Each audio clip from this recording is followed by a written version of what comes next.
Well, it was a cold night last night. This is my inside temperature. 43. I think I gotta get that fire going. It's sort of cold. I'm only just getting up because it was too hard to get out of bed because of the cold. I've been awake, but it's just not easy getting out of bed. I guess I'm weak. 30 minutes. Got it 66, going on 67 degrees and rising. And that's why a lot of people are asking why you need fans with a fireplace. Well, the fans distribute the heat nicely. Otherwise, it'd be really hot right here by the fireplace and cold everywhere else. And it's blowing a very nice hot air off this homemade radiator here that I made.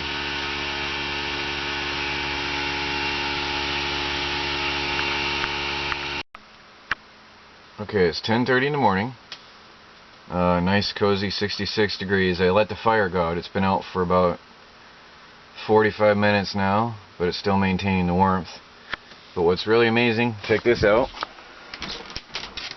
I still have to install my voltmeter properly, but 14.4 volts already at 10:30. The sun is behind the solar panels. It hasn't even risen over the treetops yet. And I've got, I'm putting out 17 amps. The charge controller is pulsing. I've got my thermoelectric cooler running, and I'll plug in my laptop right now. And I think I'm going to try my fridge just to see what happens. I know I won't be able to run it at night, but I'm just going to see if this little cheapie will run it, just for now.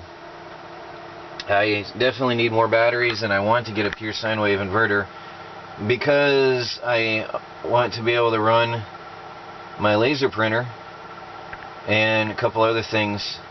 And I have noticed some buzzing in some of my battery chargers and some of my stuff due to the impure output of this thing. It is pretty rough. Another thing I want to do is I'm going to look for some heat shrink tubing to cover these wire ends and try to reinforce them so they're a little bit better. I don't want them breaking off on me. And now I know why I was so cold this morning. I forgot to put the blanket back up in here. I have freezing cold air blowing up through this hole. There's a breeze flowing through here. But it looks like it's going to be a good day. It's supposed to be mostly or partly cloudy, but my batteries are already topped off, so that's a good thing. Well, now I've got another cord here. I'm going to make another extension. This was into my inverter earlier, and I'm going to redo this setup and try to hook up my fridge just out of curiosity. I have a feeling this inverter is not going to do the job. It's probably too small, but I'm going to try it. I can't watch the meter and plug this fridge in, so I'm going to record this and see what happens as I plug it in.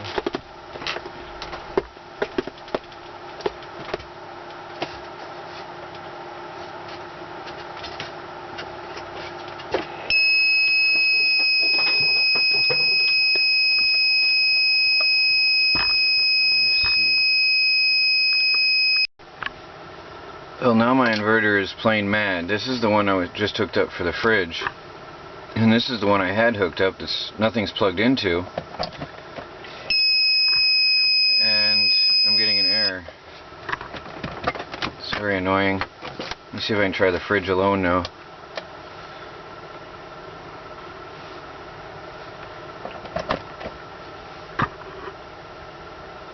Huh? Nothing happens.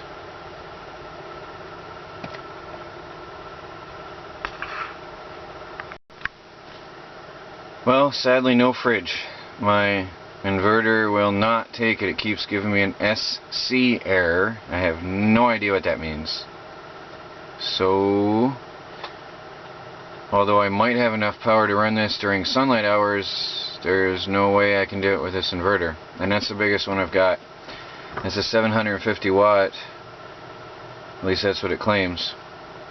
But it won't take the surge. Well, here comes the test. See if my battery will work. I sure hope so.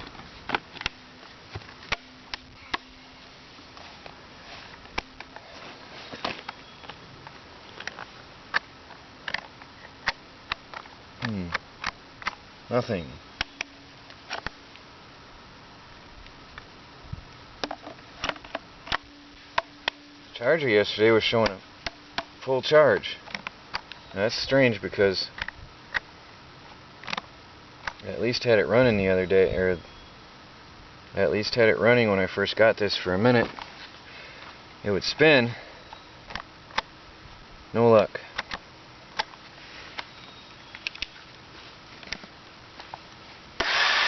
Oh, bad connection.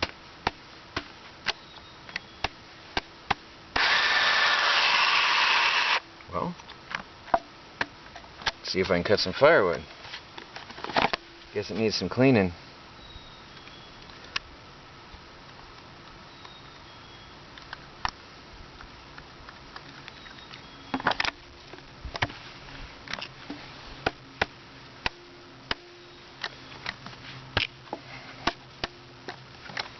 This is awkward.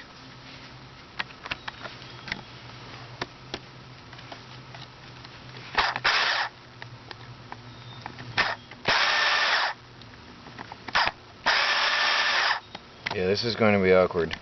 I have to figure out how to clean those connections. Well, let me see if I can cut some wood.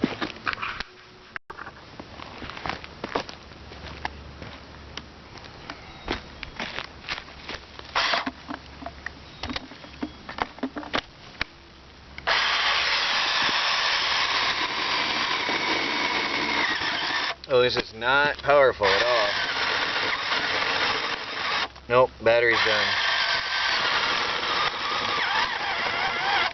No go.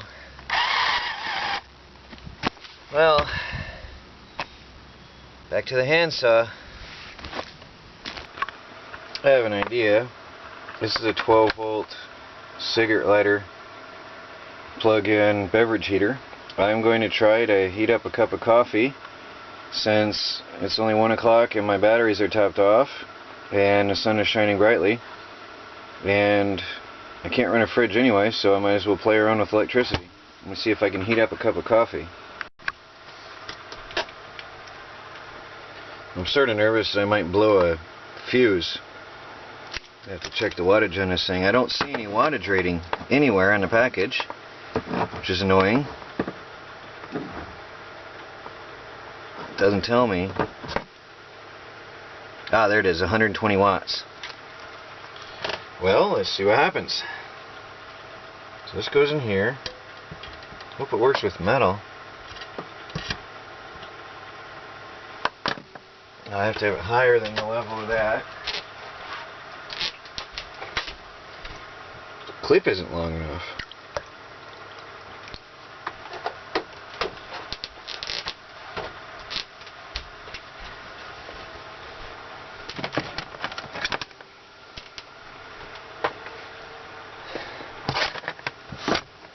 Well, I sure hope I don't blow a fuse.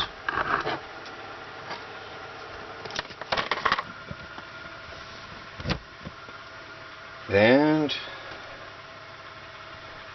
no fuse blown. Can't tell if anything's happening or not.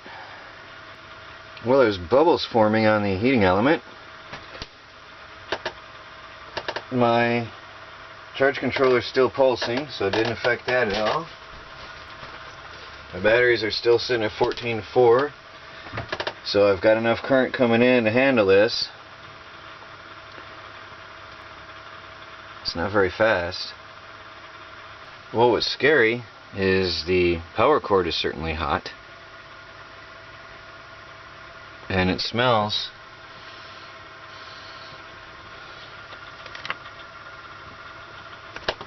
And it's not melting hot, but you can smell it. It's not a happy thought. But this is Road Pro. It's a normal big brand at truck stops. That's where I got this half year or so ago. I grabbed it because I thought, hey, this is cool. Burn off some extra energy one day. Well, it's starting to steam. Well, my coffee's heating up. I just want to show you, I just plugged in my coffee grinder. What's nice is I have power on tap as long as the sun is shining.